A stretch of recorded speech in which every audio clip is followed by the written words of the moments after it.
朋友们好，我是石头。今天呢，早就来山里面了，好久时间没有为大家分享大山里面一些闲置的房子了，一直都是忙着江边房子的改造。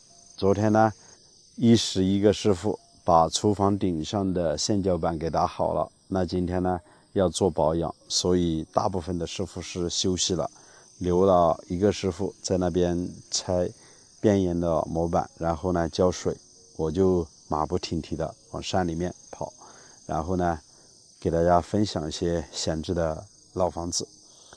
大部分的师傅都忙着去家里打稻谷了，我们那边的海拔要低一些，今天我所来到的这个位置呢海拔更高些，所以这边的稻谷呢还没成熟，但是我们那边已经是完全成熟了。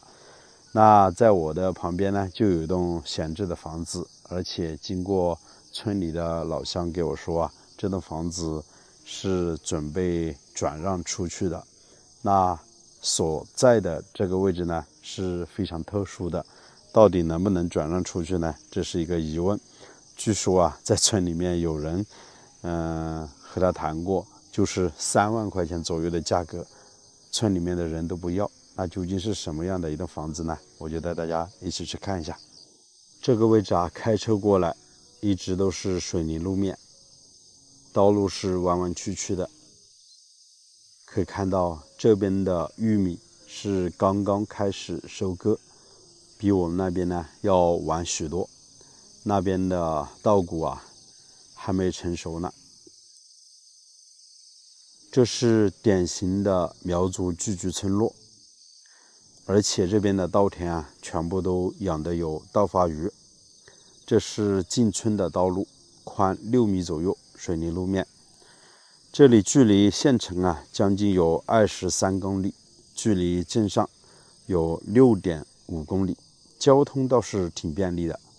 这边的海拔比较高，差不多有700多，所以这边的农作物呢都要推迟一些。为什么我会走这么远给大家看一下这栋房子周边的环境呢？我远远的就看到这栋房子很特殊，它所建的这个地方呢刚好是在马路之上，而且周边是没有邻居的独门独户的房子。刚才呢村里面和老乡交谈了一下，问了一下这栋房子的情况，他们说房子建了很多年，几乎是没有住过。这栋房子的旁边呢有条小路可以上山的，待会儿呢我给大家航拍一下，让大家也看一下这房子周边的一些环境。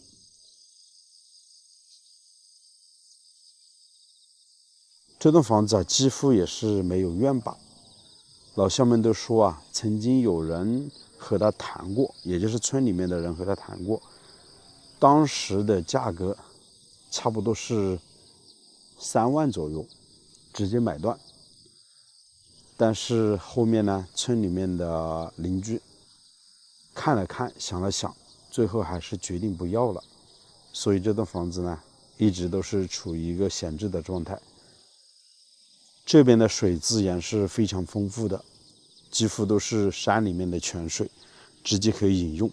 看房子很开阔，门前的视野特别好，底下呢就是一些土地还有稻田，那边呢种的大部分都是烟叶，那边还种的有些辣椒。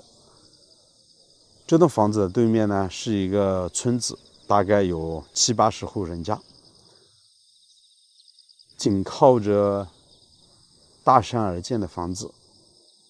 这栋房子呢也是背靠着大山，面朝着也是大山吧，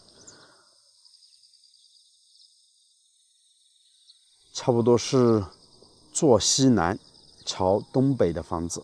那边是太阳刚刚升起的地方，早上还是比较热的。门口呢有一根太阳能的电线杆。这栋房子是通水通电，房子只有2开间，一间是堂屋，一间是卧室，卧室呢从中间隔断作为2间。房子的进深将近有8米到9米左右，盖的呢是琉璃瓦。房子旁边的杂草非常深，比人还高，好多年都没有清理了。这边呢，主人家是用石块垒砌了一座石头墙，整个院板呢大概也就10多个平方，盖檐呢做了硬化，在这边呢都没有硬化，都已经长满了杂草。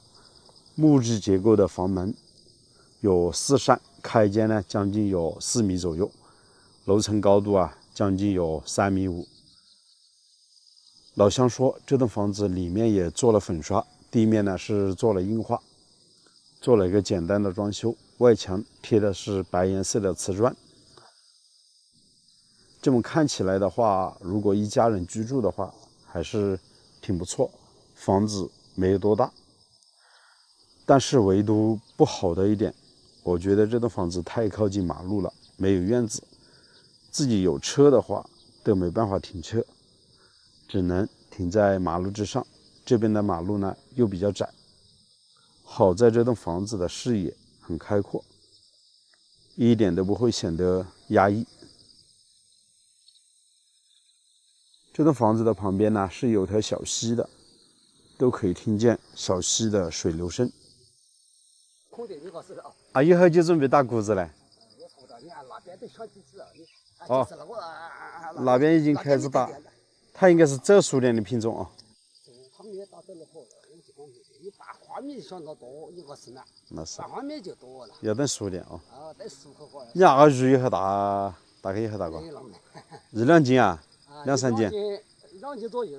2斤左右2斤可能多脱不了虫子。那等有的要少一点了，这个是那条。你大概什么时候打呢？我拿去了。那等过几天往这边跑，1个星期左右会打没？1个星期左右。有那边我为什么啦？12斤再来放了。你放正，我得放正几个月了。你莫讲放了到花季打鸟了，得自己去挖泥5、7、8、10点了，我都没买好的了。是的，是。去老想到多。想得多等过几天你打谷子我过来嘛，要是碰得到我买点鱼。可以了。好。这个大哥说他们家稻田里面养了很多鱼，过几天2-3亩过几天准备要打谷子了，有2-3亩，里面养的很多鱼，而且大条的呢有3-4斤一条。我们这里有好多。有好多有好你要哪时你直接找我了，我把你联系人了。是吧？我不要，什么那都不要你的。要的。那家你们要好多钱一个是那你搁了好那不可能了是吧？是的。30大几31，这是那么点了。可以。他这个房子那么都没得人住了。我就讲这话是我管家了，你来我跟你讲。这房子哪么不住呢？前回他要问龙虾，我就跟你讲前回他要问龙虾。喂龙虾的时候呢，他讲他是喂什么，我都原因就不晓得了。他喂一片龙虾往这里，他骑在我屋这里，看到那边去了。怎么之后呢，到后他没晓得说了，就不搞了。龙虾，百姓不送他是的。百姓不知道，龙虾呢，人家攒钱看完了是吧？是不是那么讲？影响人家点到后他在我放在店都是我放在。我打放在，你来你帮我咋子，我不会碰错人家一点。好，要的。关门了没？我打开了。好。这里2块人下人哪个偷去了，我就搞不清楚的。没事。我们不是，我们俩50岁人了，我们都是干干净净的这个大哥是非常热情的。这栋房子呢，目前是他在管理。以前呢，什么原因呢？这栋房子是外地的人在他们这边呢养龙虾所建的房子，所以呢整个院子就没多宽，只是为了方便在这边居住但是现在想把这栋房子转让出去呢，就比较难了。迁回了。迁回了。在这里有个什么子呢？这里面堆满了木柴。迁回来有个灶，有锅子。嗯。你小时候40来，开始其实不来啊。我们搞纸花子。是的。实话实说啊。我不是要在乡里。谢谢。最前面有个房间的，这边有个灶台。不晓得大后人家得去了。哦，是的。这边啊还有个厕所，这里有个房间，这里有个房间，相当于这栋房子呢是有一个客厅，有3个房间。这个客厅呢是连在一起的。是我画的啊。还挺不错的。我不怕你碰错人家的。谢的。这楼顶呢是用那种板子做了一个吊顶。他们不肯送我打板。为什么呢？我想打到黄杨，往补里面捡打到往板上支。你讲人家再讲我讲不错啊。是的。我就没放弃我是的。不是我管我就不管。这是你养的狗啊？我养的。到时候跟着你。这个床铺也是老板的，反正也是老板的。有哪个在哪个运得过去了？那不要紧。这个床呢要很简单的，就是木床，但是这个房间呢还比较好，这个房间的视野呢也比较好。但是这边是没有玻璃了。我们还得变色了。是的啊。好，可以。空间在里面放东西可以。你们有事你们找我不管的。好。我不要人一欢一和强一点。这里的视野是非常开阔，感觉环境还挺不错的。这位大哥啊很热心，刚刚把房门打开了，我们也进去看了一下。这栋房子确实整体情况挺不错的，基本上把卫生打扫可以拎包入住的。唯独欠缺的可能就是这栋房子啊没有一个好的院子，在这边停车的话是非常麻烦的。好在这栋房子啊独门独院，距离邻居将近有200-300米左右，非常的安静。而且房子的旁边是有一条小溪流的，常年是流着水，大家也可以看一下。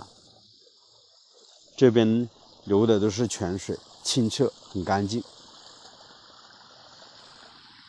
从山里面流下来的。其实可以从那个位置啊给它引过来，然后呢在这边建一个池子，养点鱼。朋友们，房子的整体情况你们也看到了。那对于这样的一栋房子，如果是3万左右的价格把它买断，然后在这边养老，你觉得这样的环境究竟如何呢？欢迎大家在评论区里面留言。我是石头，那这期视频就为大家暂时分享到这里，我们下期再见，拜拜。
朋友们好，我是石头，每天都是5点钟左右我就起来了，然后呢要接上师傅他们来到江边改造这栋多年没人居住的老房子。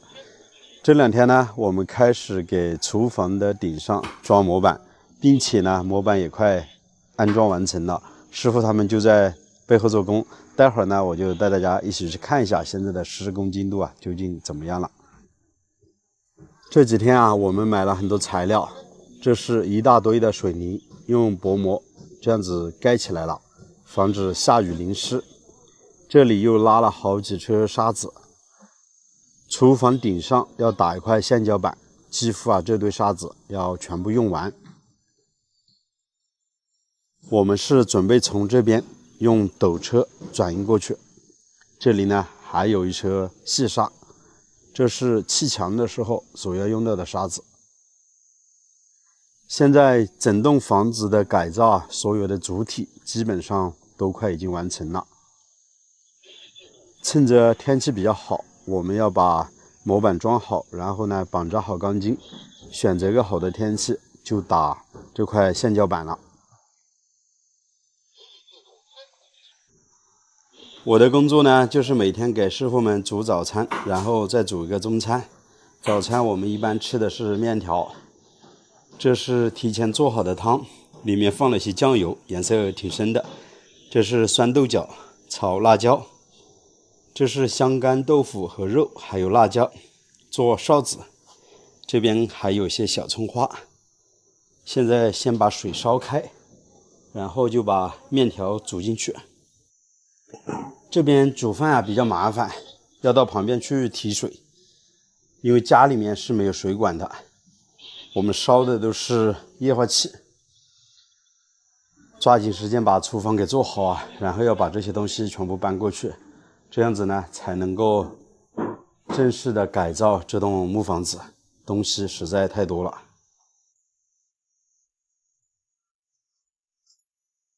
我们先给大家看一下模板安装的过程啊，需要用到很多材料。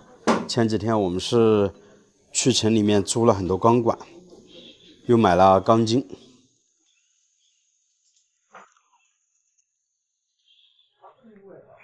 这边啊，全部都是用钢管作为支撑。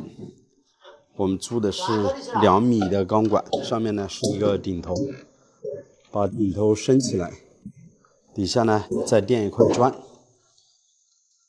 之前农村里面建房子啊，全部都是用那些竖条作为支撑，现在用钢管要简单许多了。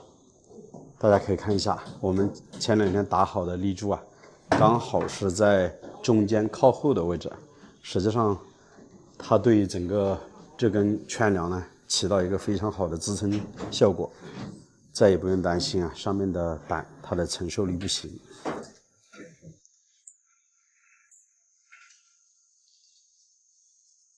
那朋友们，你们那边安装模板也是这样子吗？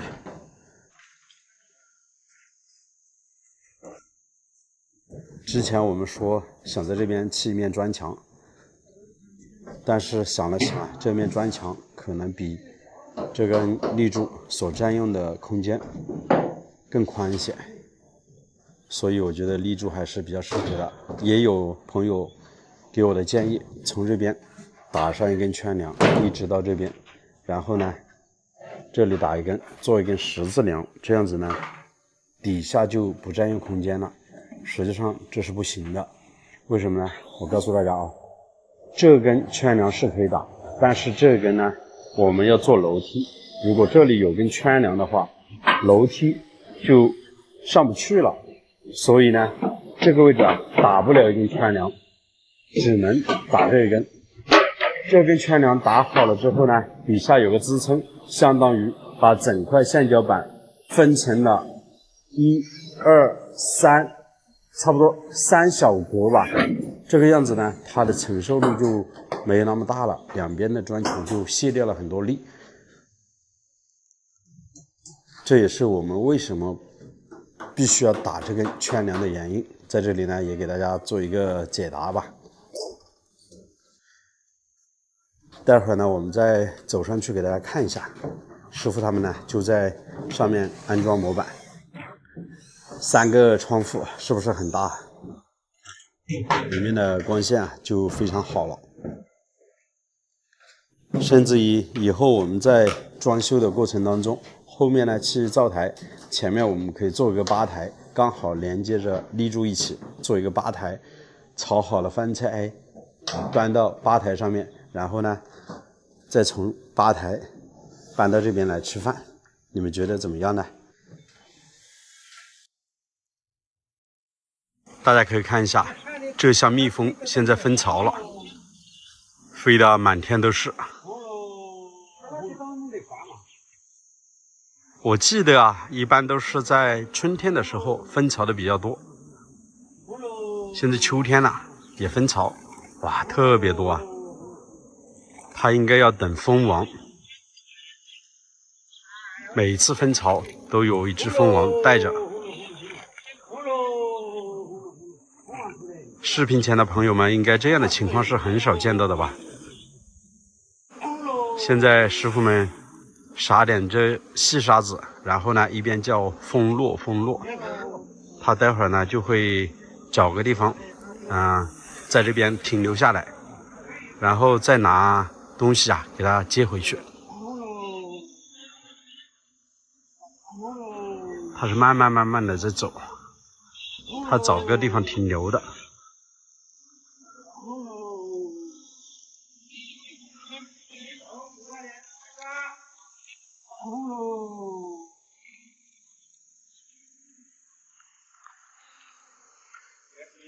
这个数不清有多少只蜜蜂啊！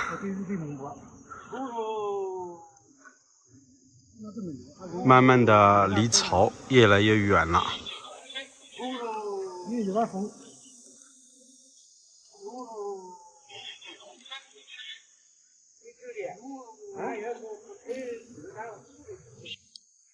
很奇怪啊，大家可以看一下，就是从这箱分走的，但是这边的蜜蜂呢，依然好像没什么变化，停留在蜂箱门口。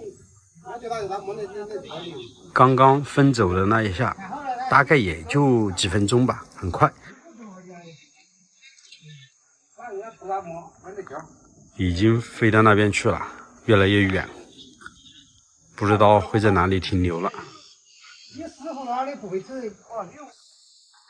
那些分家的蜜蜂已经飞到那边去了，就是那边有根杉木树的顶上。现在师傅在那边取，我就不过去拍了，还不知道能不能取得到。这边有师傅继续做工，我们来看一下。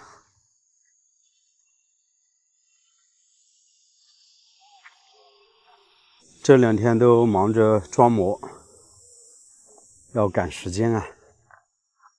哎呀，这里没有楼梯上去，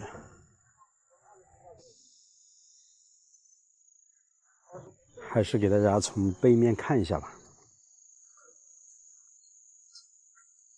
这些过梁全部都装好了，每天还是要浇水保养的，包括里面的那根立柱也是一样。先装好里面的膜，出檐的话，背后我们是出来30公分，前面呢是60公分。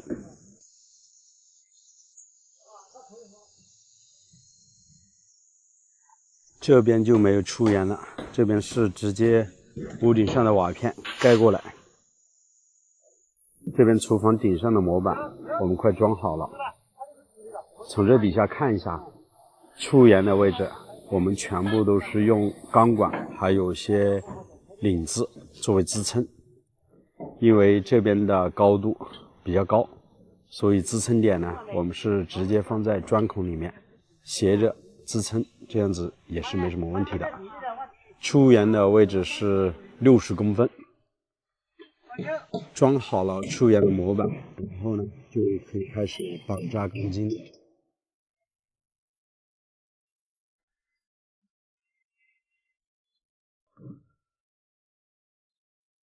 所以啊，建一栋房子所需要的材料还是非常多的。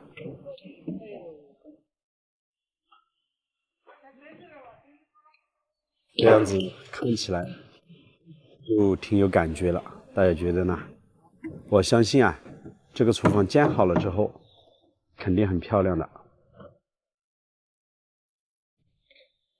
那我们从房屋的后檐走到厨房顶上，给大家去看一下。这边的楼梯现在还没有做好，所以现在要到厨房的顶上，只能爬木梯上去了。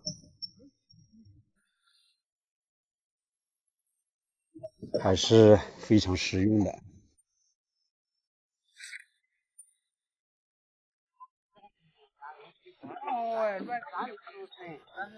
啊，今年够嘛？钢管啊？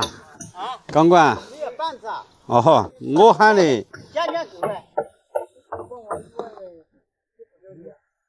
来到了厨房的顶上，我们来看一下，很开阔吧？这个位置啊，我们在后期的改造过程当中，一定要好好的把它给利用起来。整个木房子要提高，然后呢，我们要从这边流道门进入木房子的内部。大家可以看一下，现在是第一次近距离来看一下这栋木房子的这些瓜子，腐烂的很严重啊。我们到时候拆了，再来看一下这些瓜子立柱还有没有修的，还有没有给它保留的一个必要。如果不行的话，像这些都需要给它换掉了。整个2楼楼层高度是很矮的，中间呢是比较高，两边是斜着的，所以现在我们改造呢，中间要给它放高一些，然后呢，把这里在2楼的位置可以看到江面。这上面呢是有圈梁的，这是窗户的位置。我们打的是20公分乘以20公分的圈梁。这边呢打的是一根主梁，30公分乘以30公分的。这根梁呢起到的作用是非常大的。这边就是出烟的位置。哎呀，这个位置看着江面太美了。坐在厨房的顶上，可以从这边打一支海竿到江里面钓鱼，很不错的风景吧。房顶上的这些青瓦片我们都不要了，本地的一些老乡啊，他们也不要这样的瓦片，因为太难检修了。所以呢，我们拆木房子的时候可能会直接给它放下来，然后回填在我们的院坝。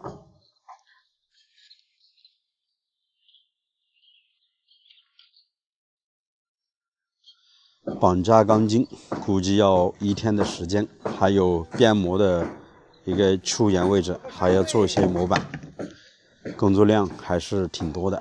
争取吧，后天我们看能不能把这边的线脚板给打起来。那这期的视频呢，就暂时为大家分享到这里。我是石头，我们下期再见，拜拜。